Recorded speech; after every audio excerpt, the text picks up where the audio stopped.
This debate will examine peer-reviewed articles and initiate an open dialogue on whether applied behavior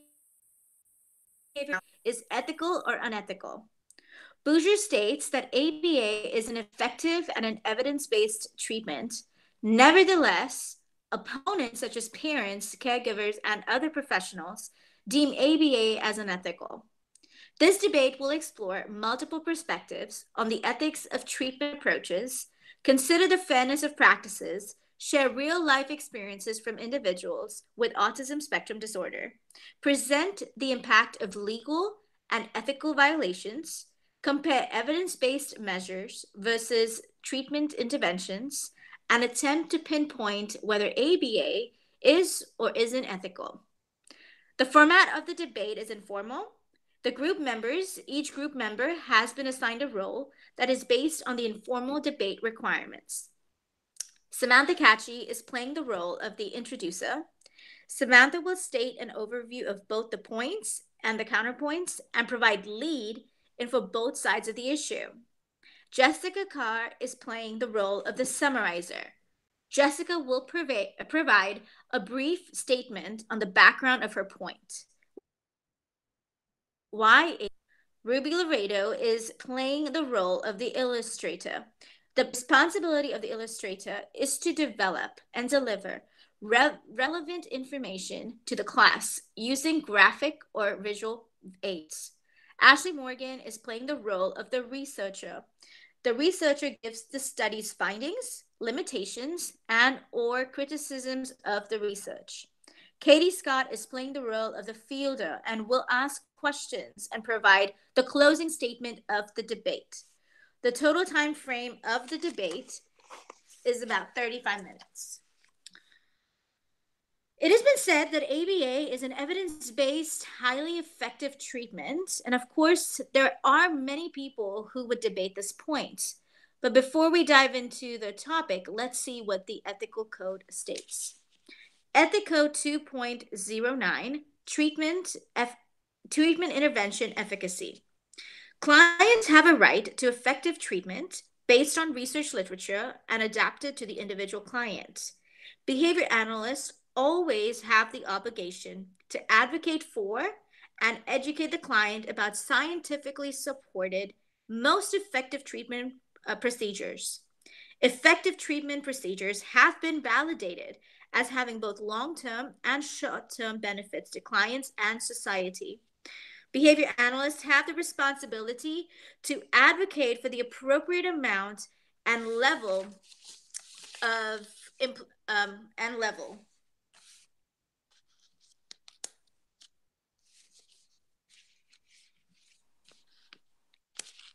Yes, I have heard both sides of the issue.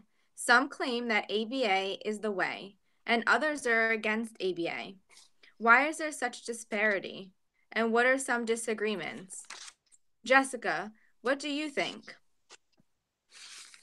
That is an excellent question.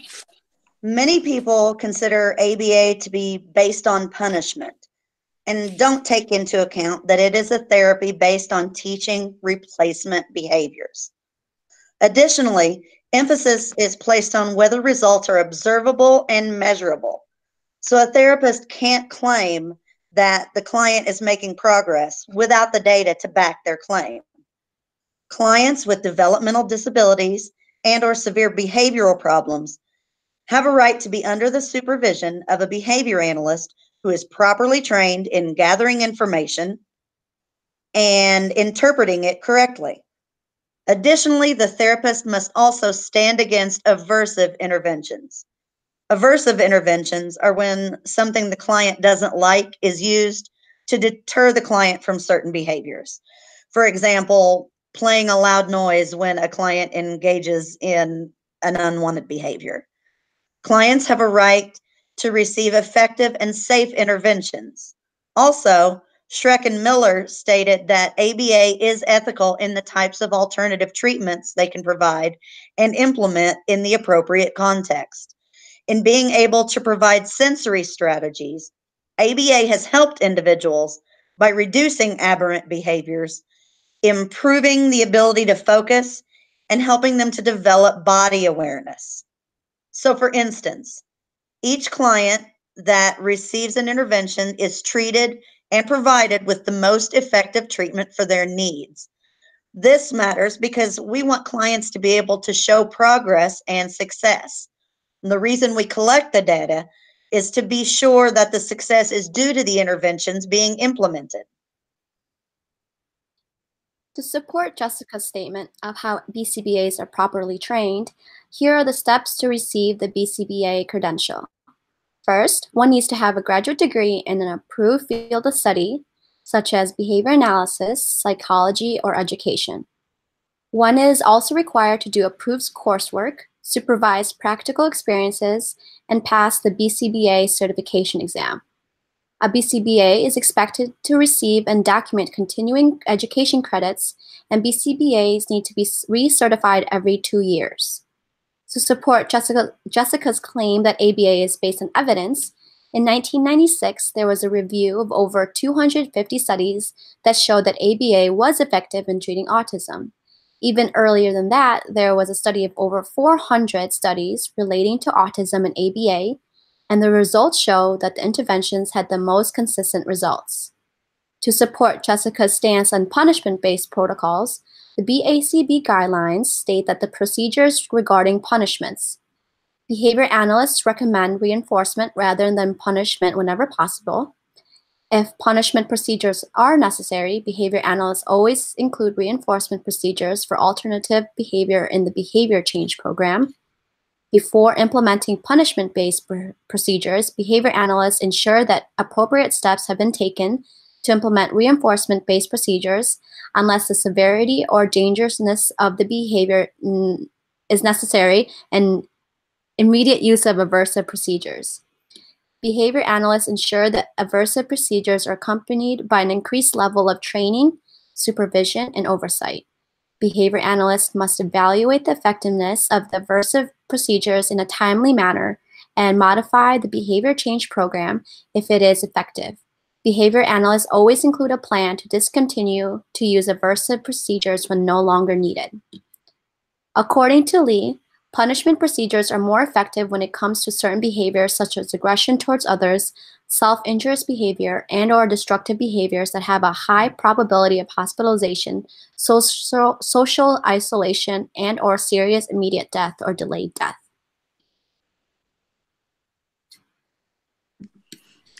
Okay, so we've heard many benefits of ABA. Ashley, is there any information you would like to share that contradicts the effectiveness of ABA? Yes, there has certainly been an increase in concern related to ethical issues and the lack of clinical guidelines in the ABA field regarding the leadership efforts by the Behavior Analyst Certification Board, the BACB. Some concern is in regard to the clinical setting and whether inappropriate and effective interventions are being implemented. Unfortunately, there could be a BCBA that may lack the knowledge and experience to know who to contact or who in the state or private sector must approve programs or procedures that may risk or violate individual rights. Furthermore, the article cited also states that the sensory strategies conducted in ABA are not empirically supported. Therefore, sensory strategies can both punish appropriate and inappropriate behaviors. I would like to share a quote by Alex Lowry, who was diagnosed with autism at age 4 and was treated by ABA therapists throughout his childhood.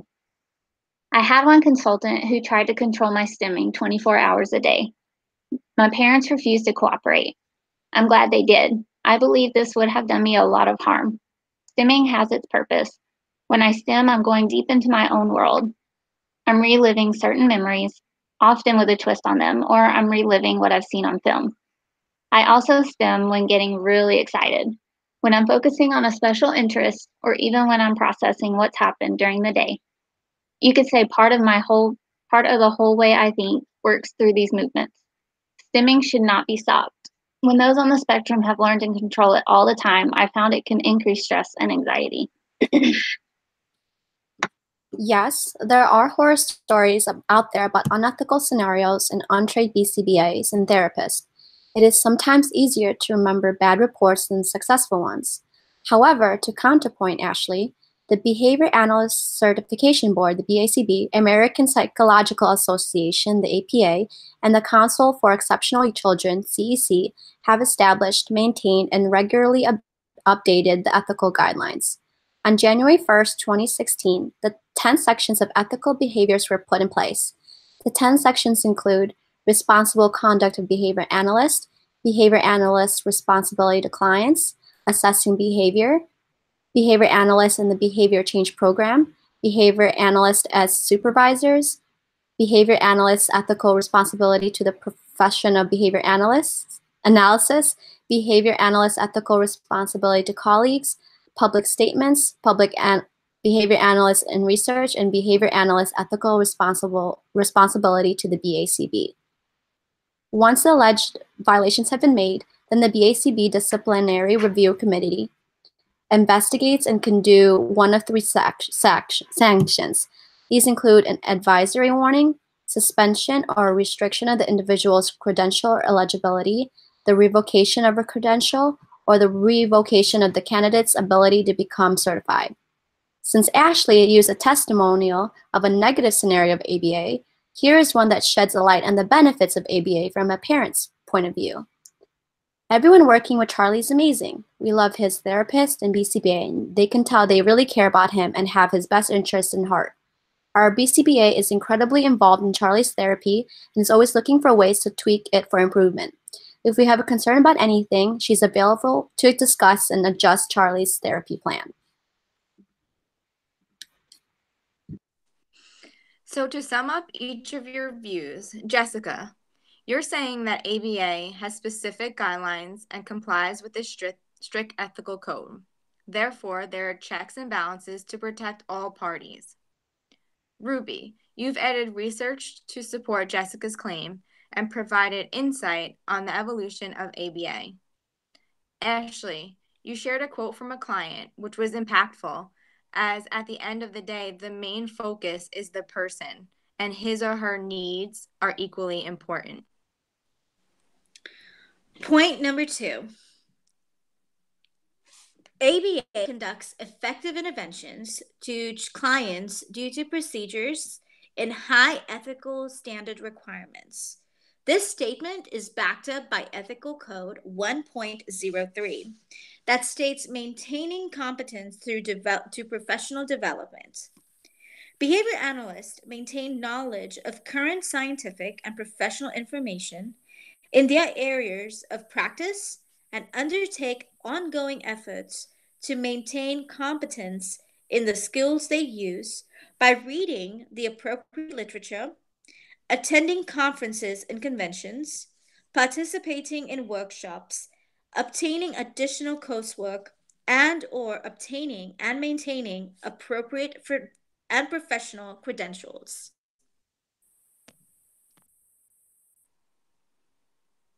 Okay, but then how does a parent or caregiver know that their child is receiving appropriate care and a safe intervention? I don't think any of us here would want to endanger a child, as evidenced by us having this conversation. Clients have the right to have a behavior analyst working with them who has the proper training and knowledge. A checklist is easily attainable for all behavior analysts. This checklist helps and guides behavior analysts to make clinical assessment and choices in the most proper, professional, and ethical way.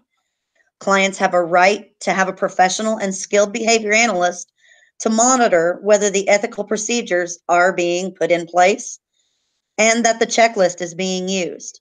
Also, guidelines have been put into place for behavior analysts who may need to use punishment procedures. Punishment procedures are simply consequences that reduce the likelihood of a behavior. For individuals who experience severe behavioral problems, these guidelines will help meet the needs of the individual.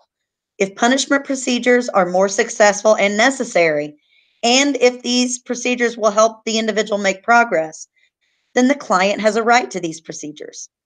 However, that doesn't mean we aren't reinforcing an alternate behavior. Adam Holstein, a board-certified school psychologist and board-certified psychoanalyst in the state of New York, says, I want to emphasize that I believe both positive interventions and consequences are naturally occurring, and ABA programs should reflect both.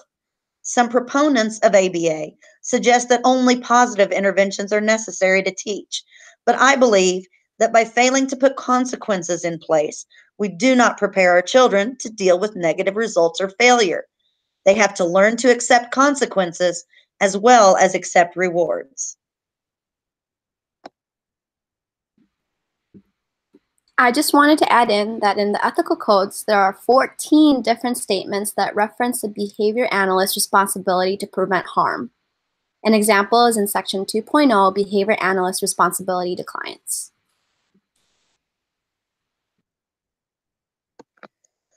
Ethical guidelines and codes are important to make sure that each and every client is being taken care of by the professionals working with them.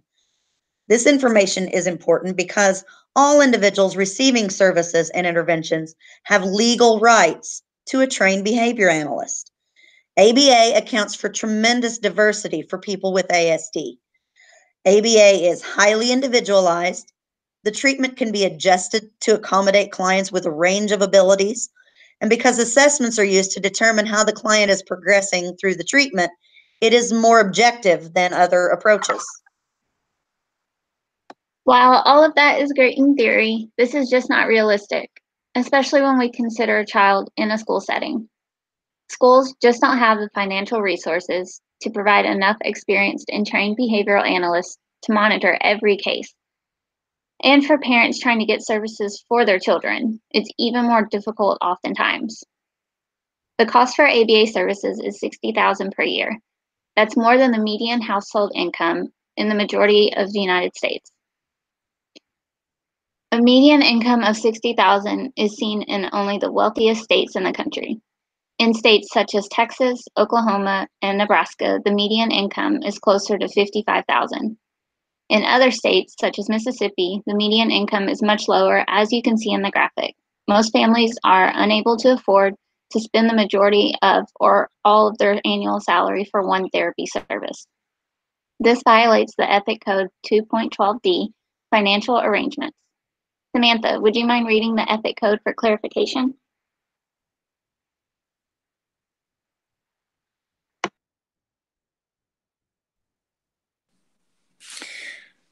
(2.12) refers to contracts, fees, and financial arrangements. When funding circumstances change, the financial responsibilities and limits must be revisited with the client.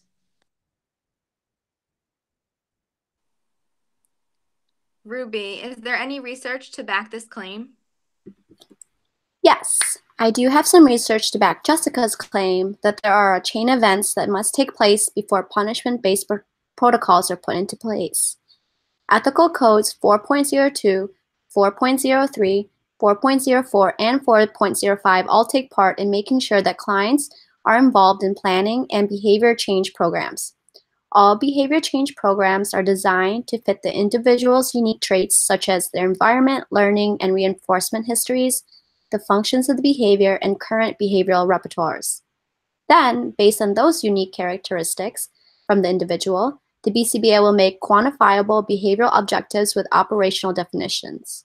First, the BCBA will communicate clearly with all clients to avoid conflict and to make sure that all best interests are heard and communicated. Then, the BCBA will describe all components in the proposed treatment plan, seek out compromises in any disagreements, and request and obtain written consent from the client's legal representatives. The BCBA will also include an analysis of the inherent benefits and risks of the proposed treatments. This is so the client knows the possible negative side effects and show that there has been careful planning to ensure benefits outweigh them. It is true that the cost for ABA services is incredibly high. According to the Centers of Disease Control and Prevention, the CDC, it costs an estimated $17,000 more a year to care for a child with ASD. However, companies are willing to help clients with keeping up with those payments. This may be through fighting insurance companies on their behalf or making individualized payment plans. Other ways to help with the cost is through health insurance, private pay, Medicaid, and school funding. More than 45 states in the U.S. have now enacted autism insurance reform laws.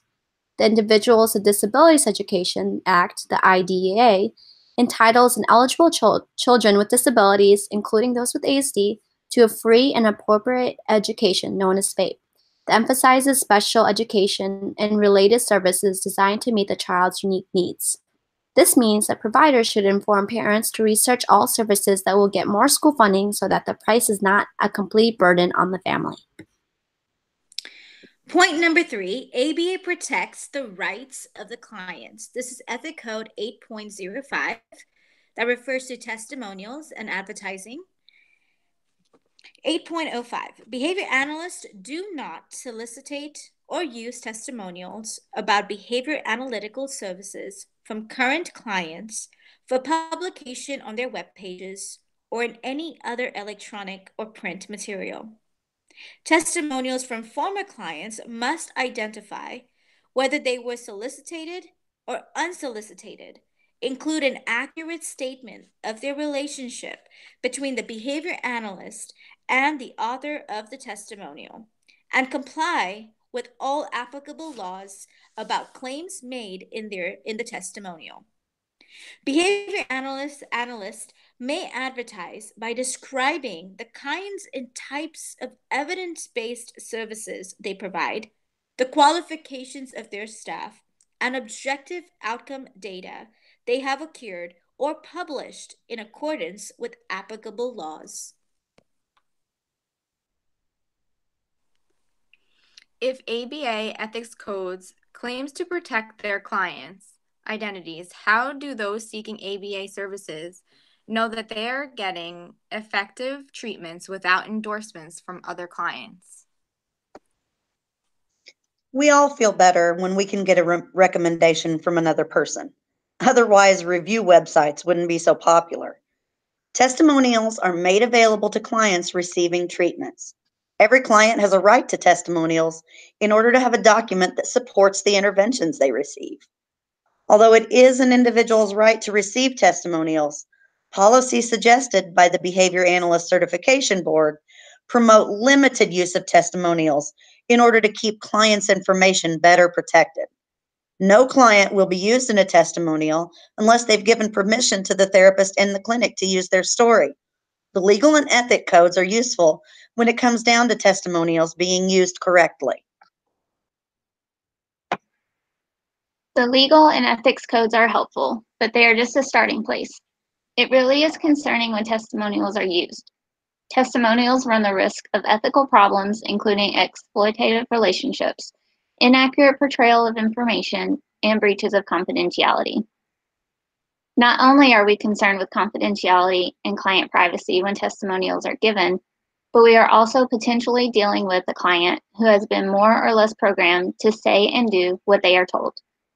That's one aspect of ABA that many argue is unethical, that clients become like robots merely performing tasks without fully grasping the concept or understanding what they are doing. If a client is just repeating what they are told, the testimonial isn't even a fair and accurate representation of the client's individual experience with ABA, and therefore a potential client doesn't receive full information about the program. Ethical Code 8.05, Testimonials and Advertising, states that behavior analysts are forbidden to use or solicitate services from current clients for advertising and publication purposes. It also conditions that testimonials from former clients are allowed but need to state whether or not it was solicited or unsolicited, state the relationship, and comply with all applicable laws about the claims made in a testimonial. Using current clients' testimonials is tricky, and companies run the risk of breaking other ethical codes. The ethical codes are 1.04, A and D, being truthful and honest and complying with the laws, 1.06, multiple relationships, 1.07, exploitative relationships, 2.0, acting in the best interest of the clients, 2.06, maintaining confidentiality, 2.08, consent for disclosures, and 8.01 and 8.0 and 8.01, accuracy of information. Okay, this brings us to point number 4. ABA provides scientific and only tested effective procedures to clients. This is backed up by Ethic Code 1.01, reliance on scientific knowledge. Behavior analysts rely on professionally derived knowledge based on science and behavior analysis when making scientific or professional judgments in human service provision or when engaging in scholarly or professional endeavors. How do you know that ABA is the right therapy for a particular client?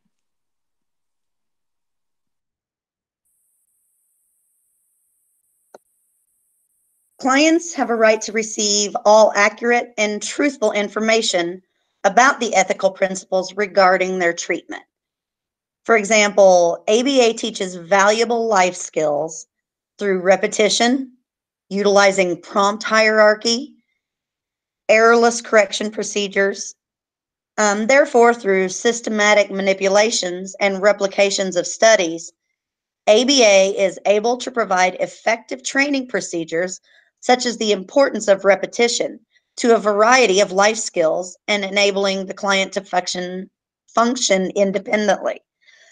Morris shows that ABA is ethical because it is scientifically supported and evidence-based. ABA has been studied more than any other comprehensive intervention. The program's successes and failures have been very well documented. A program that has been heavily studied and determined to be successful is much more ethical to use than a program that has not been studied as much or as closely. ABA has been studied and reported on in more peer-reviewed journals than any other comprehensive intervention. Individuals receiving services and their family members have the right to accurate information about treatments. This is important for all individuals on the case to be on the same page and provided with the same information about their interventions.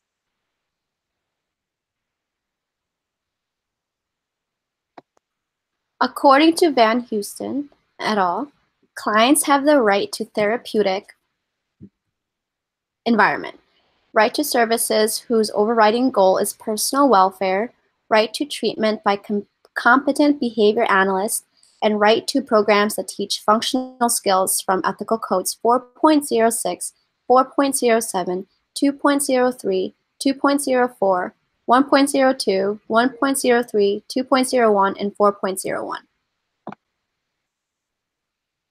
It is true that ABA has been highly studied, and many studies show that it can be effective in some situations.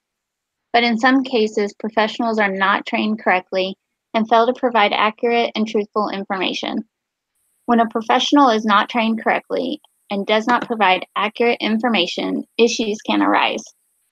ABA therapy carried out by a poorly trained or unsupervised RBT is hardly well studied and effective ABA therapy. Behavioral analysts are given a lot of room to do their own thing and may stray from verified treatment methods without even realizing it. This is especially worrisome with RBTs, who are poorly supervised. In those cases, ABA isn't actually being used oftentimes, and it can lead to harmful consequences for a client and the professional. For example, the client can experience worsening symptoms as well as loss of time and money devoted to ineffective treatment.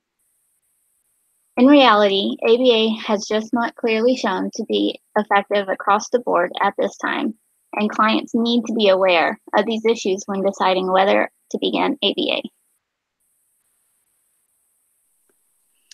Thank you for the opportunity to have an open dialogue about the ethical dilemmas surrounding ABA.